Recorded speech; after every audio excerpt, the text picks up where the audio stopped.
नमस्कार, आप देख रहे हैं प्राइम टीवी। मैं मोलाशील शुक्ला आपके साथ और बढ़ते हैं खबरों में आगे। आजमगढ़ जिले के मेहनगर थाना क्षेत्र में बसपा नेता कलामुद्दीन की हत्या के मामले में पुलिस ने 2 आरोपियों को गिरफ्तार कर लिया है। पुलिस ने उनके पास से हत्या में प्रयुक्त पिस्टल भी बरामद कर लिया है। एसपी का कहना है कि कलामुद्दीन के हत्या की साजिश दुबई से रची गई थी। आपको बता दें कि 15 फरवरी को कलामुद्दीन स्कॉर्पियो गाड़ी से घर जा रहे थे। उसी दौरान कुछ बदमाशों द्वारा रास्ते में गाड़ी रुकवाकर गाली गलौज किया गया और गाड़ी से उतारकर उनके ऊपर फायरिंग कर दिया गया था, जिससे उनकी मृत्यु हो गई थी। हत्या के मामले में मृतक कलामुद्दीन के बेटे ने 6 लोगों के खिलाफ नामजद रिपोर्ट दर्ज कराया था, जिसके बाद पुलिस ने मामले की जांच करते हुए हत्या में शामिल गांव के ही 2 लोगों को गिरफ्तार कर उनके पास से हत्या में प्रयुक्त पिस्टल बरामद कर लिया है।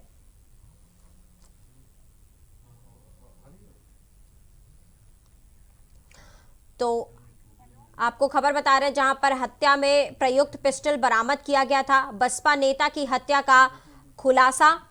तो आजमगढ़ से आपको खबर बता रहे थे, जहां पर बसपा नेता की हत्या का खुलासा हुआ। पुलिस ने 2 आरोपियों को फिलहाल गिरफ्तार किया है और गिरफ्तार किया तो उस समय उनके पास से हत्या में प्रयुक्त पिस्टल भी बरामद किया गया है।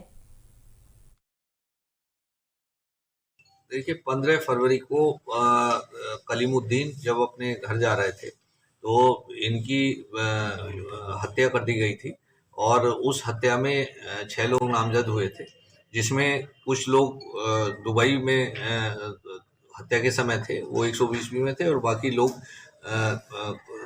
गांव के लोग थे। इसमें आज उस हत्या का पूरा खुलासा हुआ है, उसके कारणों का भी खुलासा हुआ है। इसमें 2 लोग, एक रिजवान और एक कासिफ, ये 2 लोग। लखनऊ में कमिश्नर और पुलिस डीके ठाकुर के निर्देश पर वजीरगंज पुलिस को बड़ी सफलता मिली है। जीत हार की बाजी लगाते हुए पुलिस ने 8 अभियुक्तों को गिरफ्तार कर लिया है। साथ ही एक शातिर चोर और एक शातिर जलसाज पर भी पुलिस ने शिकंजा कसा है।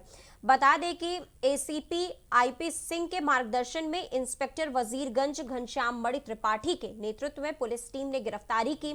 वहीं मामले का खुलासा करते हुए एडीसीपी वेस्ट राजेश श्रीवास्तव ने गिरफ्तार करने वाली पुलिस टीम को 10,000 रुपए इनाम देने की घोषणा भी की है।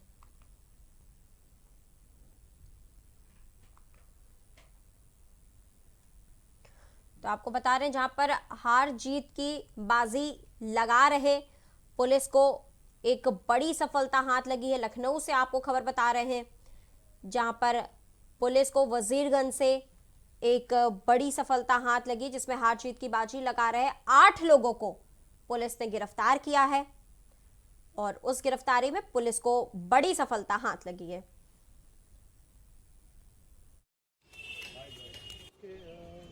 एक्चुअली ये छत्ता पुल के पास रोड का निर्माण हो रहा था, जिसमें सरकारी विभाग द्वारा रोड निर्माण किया जा रहा है, जिसमें एक ठेकेदार को इसका कॉन्ट्रैक्ट दिया गया था।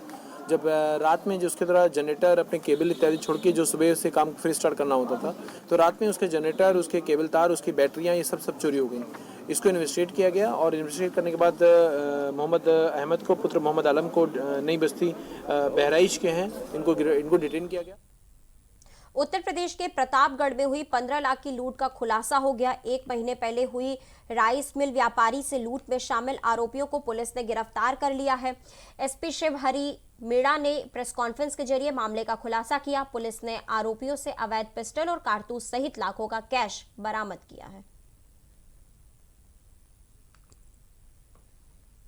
खबर प्रतापगढ़ से बता रहे, जहां पर प्रतापगढ़ की चर्चित लूट का एक खुलासा हुआ है, जिसमें से पुलिस ने 6 लुटेरों को फिलहाल गिरफ्तार कर लिया है। तो प्रतापगढ़ से खबर, जहां पर एक बहुत ही चर्चित खबर थी, तो उन लुटेरों का गिरफ्तारी हुई है। फिलहाल 6 लुटेरों को पुलिस ने गिरफ्तार कर लिया है। प्रतापगढ़ से खबर। बता दें कि पिछले महीने की 13 तारीख को एक घटना कारित हुई थी। लगभग 9:15 बजे के आसपास 2 युवक अपना पैसा लेके जा रहे थे, जिसमें से 2 युवकों के द्वारा तमंचा दिखाकर, पिस्टल दिखाकर उनका बैग छीन लिया गया। पुलिस ने तत्काल FIR पंजीकृत की। साथ ही साथ इसमें कई टीमें लगाई गई। तो इन तथ्यों को जब छाना पहचाना गया तो ये तथ्य निकल के आया कि किसी नज़दीकी आदमी ने इसमें रैकी करी है। मुखबिर खास की सूचना के आधार पर आरोपी को जो संदेहास्पद था उसको पकड़ गया। पकड़ने से पूछताछ करी गई, किसने घटना स्वीकार करी, जिसमें 2 लोगों के द्वारा घटना कारित करी गई। साथ ही साथ 4 अन्य लोग इसमें गिरफ्तार हुए हैं और आज उनके पास से 6,74,000 के आसपास पैसा बरामद हुआ है, पिस्टल बरामद हुई है। घटना में जो बाइक यूज हुई थी वो बरामद हुई है। साथ ही साथ अन्य चीजें भी इस उन्नाव के असोहा कांड में मिले दोनों युवतियों के शव का अंतिम संस्कार कर दिया गया। पुलिस ने शव को पोस्टमार्टम के लिए भेजा था। सबकी सुरक्षा को ध्यान में रखते हुए पूरे गांव में पुलिस बल की तैनाती की गई थी, जिसके बाद सुबह गांव के बाहर पूरे परिवार की मौजूदगी में उनका अंतिम संस्कार किया गया।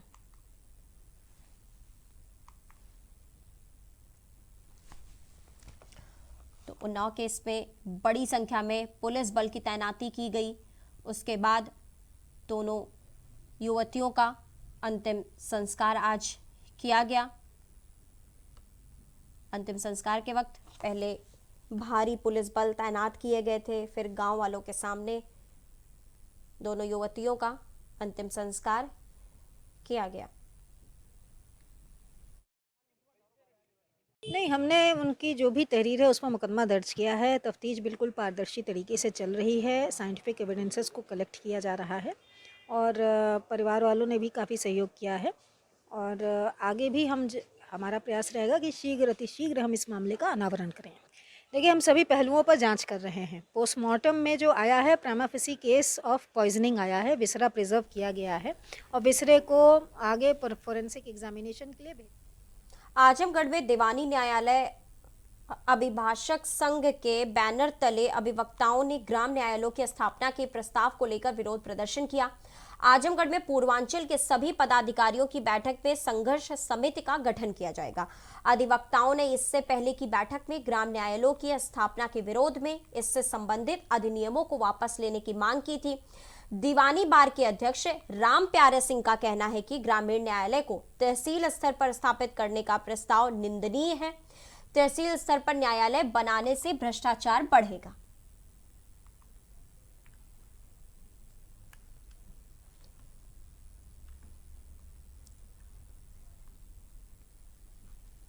तो आपको खबर बता रहे हैं जहां पर आजमगढ़ से खबर बता रहे हैं जहां पर ग्राम न्यायालयों की स्थापना के खिलाफ लगातार प्रदर्शन किया गया और उस प्रदर्शन के बाद बैठक में किया जाएगा संघर्ष समिति का गठन और ग्राम न्यायालयों की स्थापना के ये खिलाफ प्रदर्शन किया गया था, जिसके बाद अब संघर्ष समिति के लोग मिलकर के गठन करेंगे।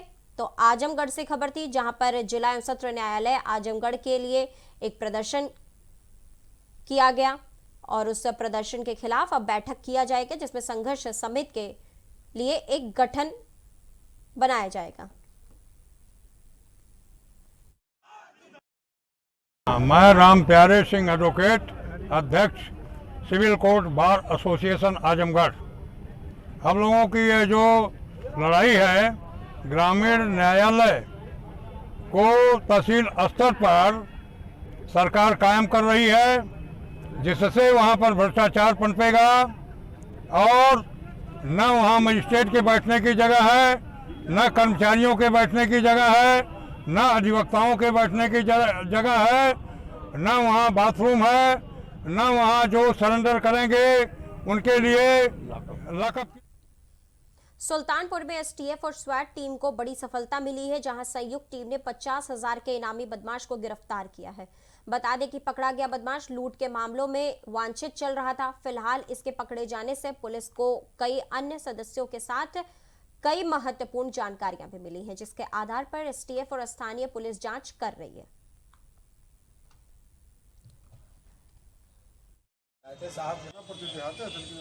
सुल्तानपुर का एक दुर्दांत अपराधी है अफरोज उर्फ गोली, जो सुल्तानपुर कोतवाली देहात थाना का रहने वाला है और 18 जुलाई 2020 को एक फ्रेंचाइजी कंपनी से 3.5 लाख रुपए की लूट हुई थी। उसका मुख्य आरोपी था, इसका स्वयं का गैंग है। इसे आज बंधा तेराहा कोतवाली क्षेत्र के अंतर्गत गिरफ्तार करने में सफलता मिली है। 50,000 रुपये का इनाम घोषित था आईजी स्तर से और ये लगातार सक्रिय था। इसकी गिरफ्तारी से अन्य अपराधियों। लखनऊ में सीएमएस के छात्र को सम्मानित किया गया है। बहुमुखी प्रतिभा में धनी कक्षा 7 के छात्र व्योम आहूजा को 1 लाख रुपए के नगद पुरस्कार से नवाजा गया है। सिटी मॉन्टेसरी स्कूल के ऑडिटोरियम में आयोजित एक सम्मान समारोह में लखनऊ मेयर संयुक्त भाटिया की ने छात्र को सम्मानित किया।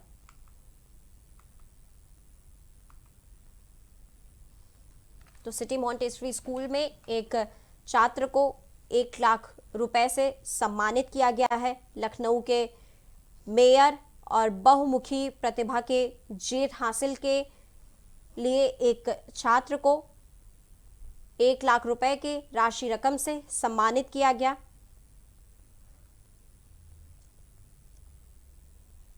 जालौन पुलिस द्वारा अपराधियों को गिरफ्तार करने के लिए अभियान चलाया जा रहा है, जिसके तहत पुलिस ने एक अपराधी को 1 अदद तमंचा और 2 अदद कारतूस 315 बोर के साथ गिरफ्तार किया है।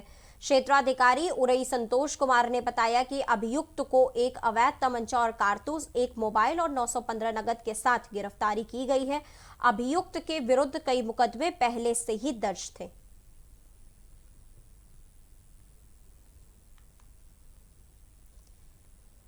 जालौन से आपको खबर बता रहे हैं, जहां पर अपराधियों के खिलाफ पुलिस ने एक अवैध कारतूस सहित अपराधी को फिलहाल गिरफ्तार कर लिया है। अपराधियों के खिलाफ यह पुलिस का एक बड़ा अभियान, जिसमें से अवैध कारतूसों सहित पुलिस ने गिरफ्तारी की है।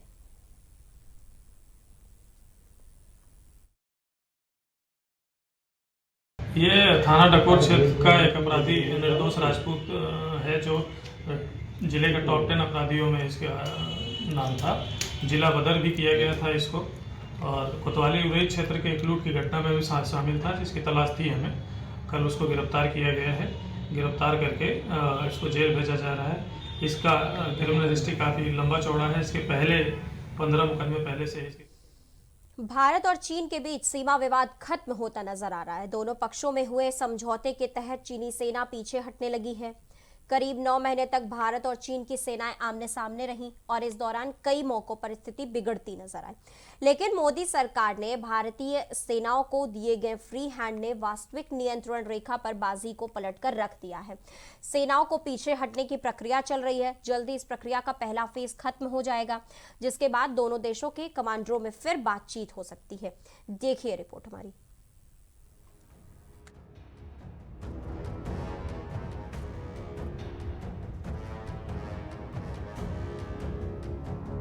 भारतीय चीन के बीच पूर्वी लद्दाख सीमा पर सैनिकों को पीछे हटने की प्रक्रिया शुरू हो चुकी है।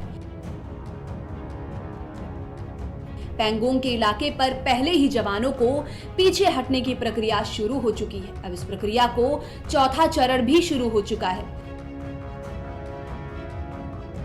जानकारी के मुताबिक डिसएंगेजमेंट की इस प्रक्रिया में अब रेजोंग रेचिनला इलाके से पीछे हटना है। चीनी सेना ने भी पैंगोंग लेक के दक्षिणी हिस्से से बड़ी तेजी से पीछे हटना शुरू कर दिया है। इसके अलावा उन्होंने वहां पर बनाए स्ट्रक्चर्स को भी नष्ट कर दिया है। बीते साल अप्रैल में भारत चीन के बीच शुरू हुए विवाद को लेकर दोनों देश के बीच इसी महीने समझौता हुआ है। समझौते के अनुसार दोनों देशों ने अब अपनी अपनी सेनाओं को पीछे हटाना शुरू कर दिया है। बता दें कि पेंगोंग झील पर दोनों देश के बीच जारी ये स्टेप अगले 24 से 48 घंटों के भीतर में पूरा हो जाएगा। इस प्रक्रिया के पूरे होने के बाद दोनों ही देश इस प्रक्रिया को पूरी तरह से जांचेंगी और उसके बाद के स्टेप पूरे करेंगी। समझौते के अनुसार दोनों देश वेरिफिकेशन पूरा करने के बाद दोनों ही देशों के बीच कमांडर लेवल की बातचीत का 10वां दौर शुरू हो सकता है। गौरतलब है कि दोनों देश के बीच हुए समझौते के मुताबिक चीनी सेना लद्दाख की पेंगोंग लेक से फिंगर 8 तक वापस जाएगी। वहीं भारतीय सेना फिंगर 3 तक पीछे हटेगी। इसके अलावा जब तक दोनों सेनाओं के बीच हटने की प्रक्रिया पूरी नहीं हो जाती, तब तक पेंगोंग झील के इलाके पर होने वाली पेट्रोलिंग पर रोक रहेगी।